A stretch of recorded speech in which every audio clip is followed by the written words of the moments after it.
तो दोस्तों शुरुआत में आपको ये थोड़ा सा बोरिंग लग सकता है, लेकिन जैसे जैसे ये मूवी आगे बढ़ता रहेगा आप इस कहानी के साथ जुड़ते रहेंगे और यकीन मानिए जब इस मूवी का क्लाइमेक्स आएगा ना तो ये आपको बहुत पसंद आएगा।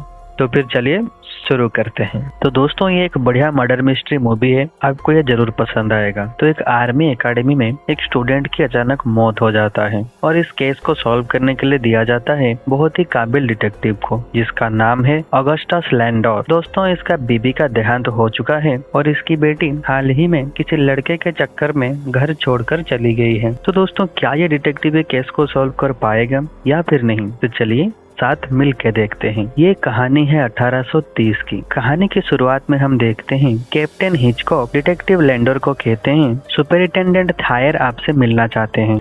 फिर लैंडोर सुपरिटेंडेंट थायर के पास जाते हैं और थायर कहते हैं हमारे आर्मी एकेडमी में लेरोय फ्राई नामक एक लड़का फांसी लगा के सुसाइड कर लिया है और उसके लाश को जब अस्पताल में रखा गया था कोई उसके सीने से दिल को निकाल के ले गया है। आप इसके तह तक जाइए और पता करिए कि ये घिनौना काम किसने किया है। फिर डिटेक्टिव लैंडोर इन्वेस्टिगेशन शुरू कर देते हैं और सबसे पहले वो डॉक्टर मार्क्विस से पूछते हैं कि ये कैसे किया जा सकता है। डॉक्टर कहते हैं कोई तेज धार वाली चाकू से किया जा सकता है, लेकिन दिल तक पहुँचना इतना भी आसान नहीं है। लैंडोर जानना चाहते हैं कि कोई अगर दिल को निकाल के ले जाए वो ज्यादा दिन तक कैसे संभाल के रख सकता है। तो डॉक्टर कहते हैं किसी भी बर्तन में जिसको मलमल से ढका गया हो या फिर न्यूज़पेपर और इसके चारों तरफ बर्फ रख दिया जाए तो ये हम बहुत दिन तक संभाल के रख सकते हैं। और डॉक्टर कहते हैं कि ये काम कोई मर्द ही कर सकता है क्योंकि इसे करने में बहुत ताकत चाहिए जो कि कोई औरत चाह के भी नहीं कर सकती। फिर डिटेक्टिव लैंडोर घटना स्थल में गए जहाँ पे लेरोय फ्राई ने फांसी लगा के सुसाइड किया था। वो हंटन से मिलते हैं, ये एक सोल्जर है और इसी ने लाश को पहली बार देखा था। दरअसल उस दिन रात को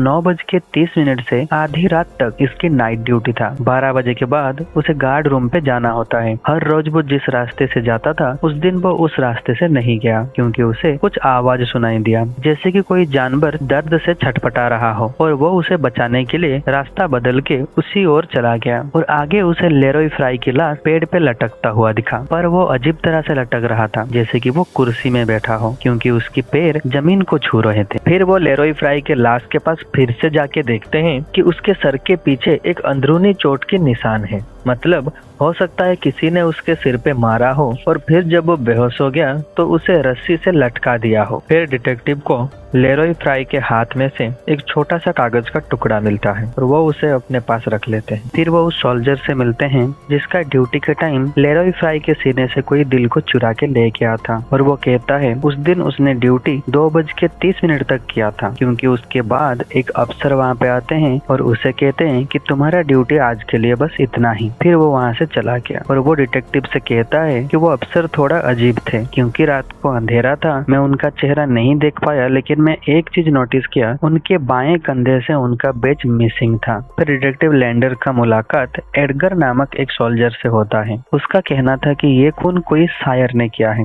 क्योंकि दिल प्यार का प्रतीक होता है। लैंडोर उसके बात को इग्नोर कर देते हैं। फिर वो एक और सोल्जर का नाम लेता है और कहता है कि आप इससे पूछताछ करिए क्योंकि ये लेरोय फ्राई का रूममेट था।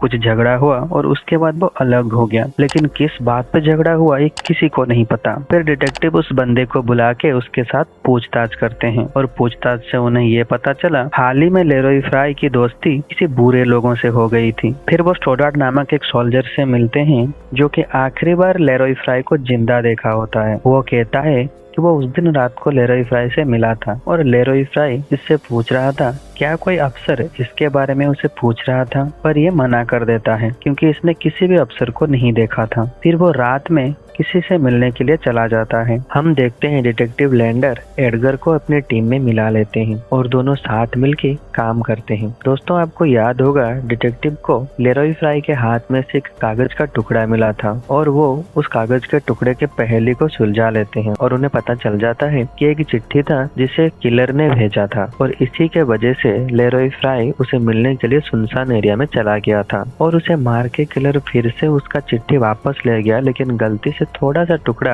लेरोय फ्राई के हाथ में रह गया था। फिर एक दिन अचानक डिटेक्टिव को डॉक्टर के कही गई एक बात याद आता है। डॉक्टर ने कहा था अगर कोई हार्ट को ज्यादा दिन तक रखना चाहे तो वो हार्ट के चारों तरफ बहुत सारे बर्फ रखना पड़ेगा। फिर डिटेक्टिव के दिमाग में अचानक एक जगह का ख्याल आता जाता है, जो था आइस हाउस। दोस्तों उस जमाने में झील के किनारे एक घर बनाया करते थे और वहाँ पे जो बर्फ जमते थे नदी में, तो उसको ऊपर लाके अच्छे से कट करके सारे शहर में भेजा जाता था। तो वो वहाँ पे इन्वेस्टिगेशन करने के लिए चले जाते हैं और एक चिट्ठी एडगर के लिए भी छोड़ जाते हैं। वो वहाँ पे जाके देखते हैं कि उस आइस हाउस के अंदर कुछ रिचुअल किया गया था, यानी कि उस हार्ट को वहाँ पे सच में रखा गया था। फिर उस चिट्ठी को पाने के बाद एडगर भी वहाँ पे पहुँच जाता है और दोनों मिलके डिटेक्टिव के एक पुराने दोस्त के पास जाते हैं, जिनका नाम था प्रोफेसर पेपे, जो कि काला जादू और रिचुअल के बारे में बहुत कुछ जानते थे। डिटेक्टिव उन्हें वो चिन्ह दिखाते हैं जो उन्होंने आइस हाउस में देखा था। प्रोफेसर कहते हैं ये काला जादू के चिन्ह हैं। वो उन्हें एक बुक भी दिखाते हैं और कैसे बहुत साल पहले चुड़ैल काला जादू करती थी वो उन्हें बताते हैं। और इसके साथ साथ हेनरी ली क्लर्क नामक एक विच हंटर का नाम लेते हैं, जो कि बहुत साल पहले लगभग 700 विच को मारे थे। उन्होंने 3 किताब भी लिखे जिनमें अमर होने के उपाय भी लिखा गया है।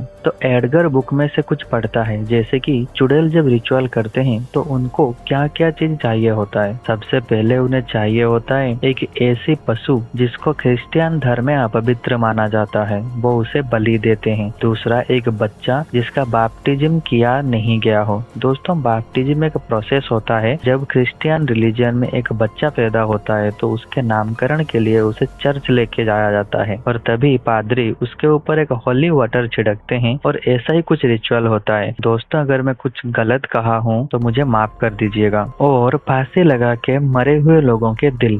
फिर डिटेक्टिव श्योर हो जाते हैं कि कोई ना कोई तो है यहाँ पे जो कि रिचुअल को फॉलो कर रहा है। तो दोस्तों डिटेक्टिव लेरॉय फ्राई के अंतिम संस्कार में भी गए थे, तो तभी वहाँ पे लेरॉय फ्राई की माँ डिटेक्टिव को एक डायरी देती है और कहती है कि हो सकता है इस डायरी से आपको कुछ मदद मिले। फिर डिटेक्टिव एडगर को कहते हैं कि तुम बाकी सोल्जर के बीच में घुल मिल जाओ, लेरॉय फ्राई के रिलेटेड जितना भी डाटा तुम कलेक्ट कर सकते हो उसे करो और लाके मुझे दो। और एडगर ऐसा ही करता है, वो बहुत जल्दी घुल मिल जाता है। पेट्सी, बेलिंगर, स्टोडार्ड, आर्टिमस मार्क्विस नामक कुछ सोल्जर से वो दोस्ती बना लेता है जो कि लेरॉय फ्राई के क्लोज फ्रेंड थे। ये आर्टिमस मार्क्विस डॉक्टर मार्क्विस का बेटा होता है। वो एक दिन सारे दोस्त को अपने घर बुलाता है। मार्क्विस की एक बहन भी होती है जिसका नाम लिया होता है और लिया पियानो बहुत अच्छी बजाती है। एडगर लिया की खूबसूरती में फिदा हो जाता है और वो उसे डेट के लिए पूछती है और लिया राजी भी हो जाती है। फिर दोनों डेट में जाते हैं, लेकिन जब वो डेट पे होता है तभी लिया को दौरा पड़ता है और कुछ देर बाद वो अपने आप ठीक हो जाती है। यहाँ पे हम देख सकते हैं कि लिया भी कहीं ना कहीं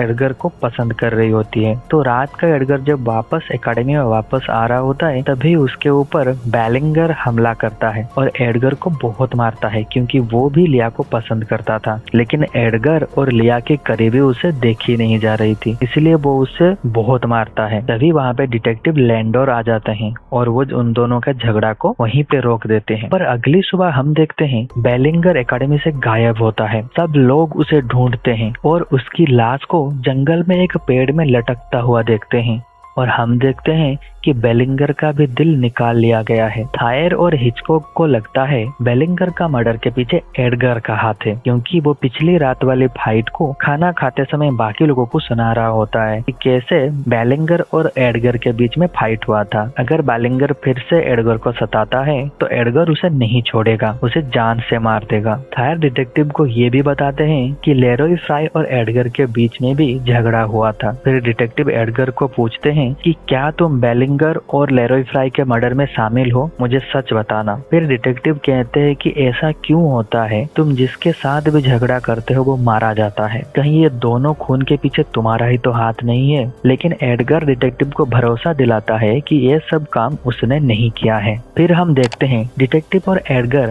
मार्क्विस फैमिली में डिनर के लिए गए हैं। दरअसल बेलिंगर और आर्टिमस बहुत अच्छे दोस्त थे, इसीलिए दुख प्रकाश करने के लिए ये डिनर रखा गया था। यहाँ पे आर्टिमस डिटेक्टिव के ऊपर गुस्सा होता है क्योंकि उसे शक है कि डिटेक्टिव ने एक बार उसके चीजों के साथ छेड़छाड़ किया था। आर्टिमस के ये हरकत देख के आर्टिमस के माँ को गुस्सा आ जाता है और वो उठ के चली जाती है और डॉक्टर मार्क्विस डिटेक्टिव को अपनी बीबी के बर्ताव के लिए माफी मांगते हैं। डिटेक्टिव डॉक्टर से पूछते हैं कि क्या आपके बेटी की तबीयत खराब है, तो डॉक्टर कहते हैं बचपन से उसे दौरे पड़ते हैं और बहुत सारे दवाई देने के बावजूद वो अभी तक ठीक नहीं हुई है। डिटेक्टिव कहते हैं मैं थोड़ा टाइम अकेले रहना चाहता और वो डॉक्टर के घर में तलाशी लेते हैं। वो एक कोट को देखते हैं जिसके लेफ्ट साइड में बैच नहीं होता। दोस्तों आपको याद होगा जब लेरॉय फ्राई के डेड बॉडी को अस्पताल में रखा गया था, उसके निगरानी में जो सोल्जर था और उसने डिटेक्टिव को कहा था जो अफसर वहाँ पे आया था उसका भी बाएं तरफ कंधे में वो बैच नहीं था। ये सीन से हम ये जान पाते हैं कि इन्हीं के फैमिली से कोई है जो कि अस्पताल से दिल को चुरा के ले आया था। तभी डिटेक्टिव ये कोट डॉक्टर को दिखाते हैं और उन्हें पूछते हैं कि ये किसका है। डॉक्टर कहते हैं ये कोट उनके बड़े भाई का होता है। तभी वहाँ पे हिचकॉक आ जाते हैं और कहते हैं उन्हीं के एकेडमी का एक और बच्चा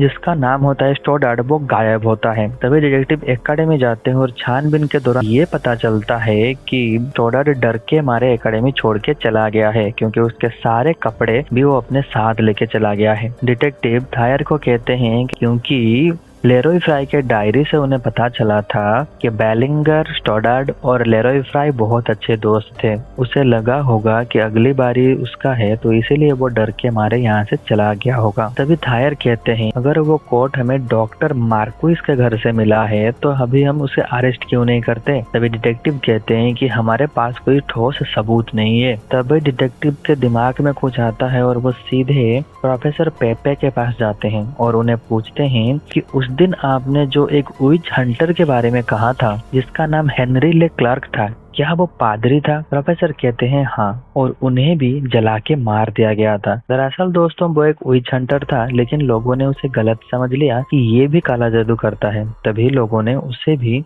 चला के मार दिया। अभी डिटेक्टिव सीधे डॉक्टर मार्क्विस के पास जाते हैं। यहाँ से क्लाइमेक्स चालू होता है, आप ध्यान से सुनिएगा। दोस्तों दरअसल हेनरी ले क्लार्क इस डॉक्टर का ग्रैंडफादर का नाम है। बचपन में जब लिया का तबीयत बहुत ही खराब था और डॉक्टर कहते थे ये कि ज्यादा दिन नहीं बचेगी, मर जाएगी, तो तभी अचानक लिया को अपने ग्रेट ग्रैंडफादर अपने सपने में आते हैं और वो कहते हैं कि मैं तुम्हारा इलाज करूंगा। और लिया ये बात फैमिली वालों को कहती है तब सब लोग राजी हो जाते हैं क्योंकि उन्हें पता था हेनरी ले क्लार्क एक बहुत ही बड़े जादूगर थे, या फिर आप उनको विच हंटर भी कह सकते थे। बहुत सारे जादू विद्या के ज्ञानी भी थे, तो उनको ये सच लगता है कि वो हो सकता है सच में लिया के सपने में आए होंगे और तब से लिया ऐसे रिचुअल करती रहती है। तभी हम दूसरी तरफ देखते हैं कि एडगर जो कि लिया के प्यार में बिल्कुल अंधा हो चुका है, तो उसे लिया नींद की दवाई देके सुला दिया होता है और उसके चारों ओर रिचुअल करते हैं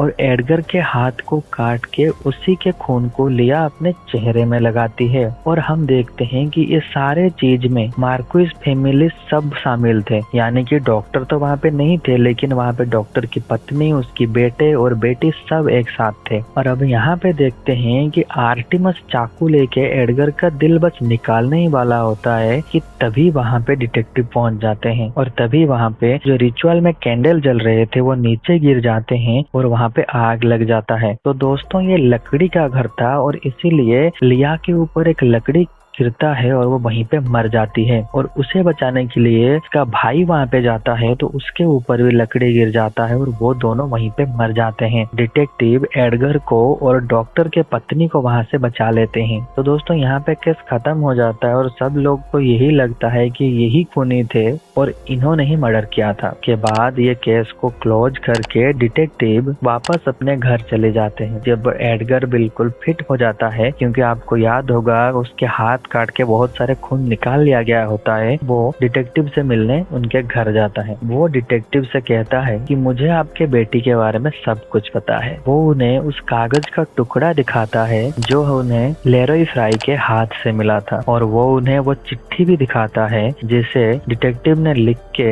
एडगर को आइस हाउस बुलाए थे। यहाँ पे वो एक चीज नोटिस करता है कि ये दोनों लिखावट एक ही प्रकार के हैं, यानी कि एक ही आदमी दो लेटर को लिखा है। तो दोस्तों यहाँ पे दूसरा क्लाइमेक्स खुलता है। कहानी की शुरुआत में जो मैंने आपको कहा था बेटी किसी लड़के के साथ भाग गई है, दरअसल ये झूठ था और डिटेक्टिव लैंडोर यही झूठ सबको बताते रहते थे कि उनकी बेटी किसी के साथ भाग गई है। दरअसल ऐसा हुआ नहीं था। एकेडमी में एक पार्टी हो रहा था और डिटेक्टिव की बेटी भी वहाँ पे गई हुई थी। जब वो वहाँ से वापस आ रही होती है तभी 3 लड़के डिटेक्टिव की लड़की के साथ बलात्कार करते हैं और उसे वहीं पे मरने के लिए छोड़ के चले जाते हैं। लेकिन डिटेक्टिव की बेटी ऐसी हालत में घर आती है। उसके हाथ में एक लॉकेट था और उस लॉकेट में लिखा था LF यानी कि लेरोय फ्राई। तो यहीं से डिटेक्टिव को पता चल जाता है कि 3 लोगों ने जो मेरे बेटी के साथ ये सब किया है उनमें से एक का नाम तो लेरोय फ्राई है। और उसके बाद हम देखते हैं कि उनकी बेटी को ये सदमा बिल्कुल बर्दाश्त नहीं होता। वो पहाड़ से कूद के खुदकुशी कर लेती है। तो डिटेक्टिव लैंडर का यह मकसद बन जाता है कि ये उन 3 लड़कों को मार देंगे जिन्होंने उनकी बेटी के साथ ये गलत काम किया था। तभी डिटेक्टिव लैंडर पेट्सी के नाम से लेरोय फ्राई को एक चिट्ठी लिखते हैं और वो पेट्सी को मिलने के लिए वो सुनसान जगह पे चला आता है। वहाँ पे डिटेक्टिव उसको वहाँ पे गले में फंदा लगा के मार डालते हैं। केस सुलझाने के लिए हिचकॉक ने डिटेक्टिव को ही बुलाया और वहाँ पे जो लेरोय फ्राई का डायरी उसकी माँ ने डिटेक्टिव को दिया था, वहाँ से उसे पता चला कि उसका क्लोज फ्रेंड है बेलिंगर। और डिटेक्टिव बेलिंगर को भी पूछते हैं कि बताओ उस दिन 3 आदमी कौन कौन थे। तो बेलिंगर कहता है कि एक वो खुद था और दूसरा लेरोय फ्राई और तीसरा था स्टोडार्ड। तो इन तीनों में से डिटेक्टिव दोनों को तो मार चुके हैं, लेकिन स्टोडार्ड डर के मारे यहाँ से भाग गया है। पर डिटेक्टिव कहीं ना कहीं ये सोच के खुश हैं कि वो जिंदगी भर डर के ही जिएगा। तो दोस्तों ये सब जानने के बाद एडगर को बहुत बुरा लगता है कि शुरू से ही डिटेक्टिव ने उसका फायदा उठाया, उसे सब सच नहीं बताया। तो डिटेक्टिव उसे माफी मांगते हैं। डिटेक्टिव कहते हैं कि मुझे भी बुरा लगता है कि मैं तुम्हें झूठ कहा, लेकिन मैं मजबूर था। फिर हम देखते हैं कि एडगर ये बात अपने तक ही रखता है और ये सारे राज ही रहते हैं। और इसी के साथ ये मूवी खत्म हो जाता है। तो दोस्तों उम्मीद करता हूँ कि आपको इस मूवी का क्लाइमैक्स पसंद आया होगा, क्योंकि यहाँ पे 2 बार क्लाइमैक्स आया। तो अगर आप ऐसे ही वीडियो आगे देखना चाहते हैं तो हमारे चैनल को सब्सक्राइब करिए और बेल का आइकन को दबा दीजिए, ताकि आगे जो भी वीडियो अपलोड करूंगा उसका नोटिफिकेशन आपके पास टाइम पे पहुंच जाए। तो आज के लिए बस इतना ही। जल्द ही हम लोग मिलेंगे कोई दूसरे वीडियो के साथ। Bye bye.